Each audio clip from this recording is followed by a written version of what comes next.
দেখুন যে গ্রেফতার মোফাক্কারুল ইসলাম, মোফাক্কারুলের গ্রেফতারের কৃতিত্ব আবার দাবি করছেন মমতা বন্দ্যোপাধ্যায়। ধৃতের সঙ্গে তৃণমূলের গভীর সম্পর্ক, মমতা সহ একাধিক তৃণমূল নেতার সঙ্গেও এক মঞ্চে তাকে দেখা গিয়েছে। তাকে গ্রেফতার করিয়ে তাহলে কোন ষড়যন্ত্র আড়াল করতে চাইছেন মাননীয়া, দেখুন আপনারাই। একটাই কথা, এই আন্দোলনটা নিজের ছেলে মেয়েকে বাঁচানোর আন্দোলন। আসলাম হাজিরা দিয়ে চলে গেলাম, হবে না, হবে।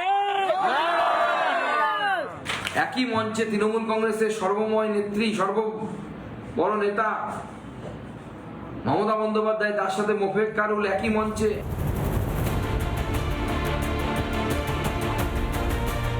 উস্কানি দিয়ে গ্রেফতার মোফাক্কারুল ইসলাম। তার গ্রেফতারি নিয়ে নিজেই নিজের পিঠ চাপড়াচ্ছেন মমতা। মালদার মোথাবাড়িতে যে ঘটনা ঘটেছে, যে করেছে তাকে হাতে নাতে ধরেছে জানেন, আমাদের সিআইডি, অর্থাৎ লোকাল পুলিশ নয়। কিন্তু মাননীয়া, এ তো সেই মোফাক্কারুল ইসলাম, একসময় আপনার দলেই তো ছিল, তার সঙ্গে তো আপনি এক মঞ্চে দাঁড়িয়েওছেন। এই মোফাক্কারুল তো লাগাতার উস্কানি দিয়ে গিয়েছে। এতদিন আপনি কি করছিলেন, নাকি আপনার দলের লোক ভেবে প্রশ্রয় দিচ্ছিলেন? এখন বিপাকে পড়েই সাত দিয়ে মাছ ঢাকার চেষ্টা করছেন মাননীয়া। 2016 সাল থেকে জগৎবল্লভপুরের বিধায়ক আব্দুল গনি সাহেবের আত্মসহায়ক হিসেবে উনি কাজ করেছিলেন। এই রাজ্যের বিভিন্ন প্রান্তে, বিভিন্ন জায়গায় সম্মানীয় মুসলিম সমাজকে উনি বিভিন্নভাবে কটূক্তি, কুপরামর্শ, উত্তেজনামূলক বক্তব্যের মাধ্যমে পরিচিত করে তাদের বিপথে পরিচালিত করার একটা চেষ্টা করেছে। নিজেকে হাইকোর্টের আইনজীবী বলে পরিচয় দেয় মোফাক্কারুল। সোশ্যাল মিডিয়ায় নিজেকে সংখ্যালঘুদের ত্রাতা বলে দাবি করেছে। তৃণমূলের সঙ্গে আইনজীবীর আঁতাত ঢাকতেই কি গ্রেফতারির নাটক?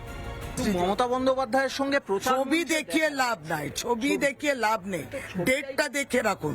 শুভেন্দু অধিকারীর সঙ্গে মমতা বন্দ্যোপাধ্যায়ের অনেক ছবিটাই তো স্পষ্ট, ছবিটাই তো কবেকার ছবি, কবেকার ঘটনা। আব্দুল গনি যেবার 2026-এ আছে, আব্দুল গনি যেবার ক্যান্ডিডেট হয়ে, সময়ের অভাব থাকে। আপনি 2026 আমাদের এই বছরে আমরা রয়েছি, আপনি 2016 ছবি বলছেন। মোফাক্কারুলের দায় ঝেড়ে ফেলেছে তৃণমূল, কিন্তু অন্য কথা বলছেন মোফাক্কারুল। আপনি কি মিম দলের সঙ্গে আছেন? কোন দলের সাথে?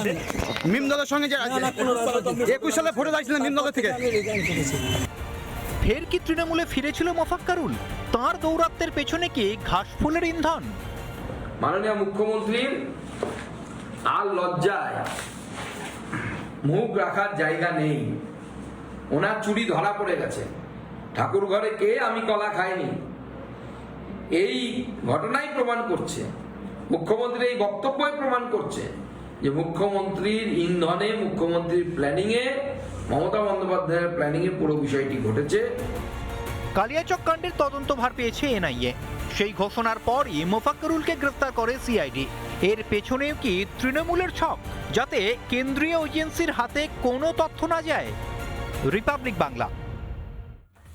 নানা ধরনের কন্টেন্ট দেখার জন্য লাইক করুন, শেয়ার করুন আমাদের ফেসবুক পেজ, সাবস্ক্রাইব করুন আমাদের ইউটিউব চ্যানেল। পাশাপাশি অন্যান্য ব্রেকিং নিউজের জন্য অবশ্যই চোখ রাখুন রিপাবলিক বাংলায়।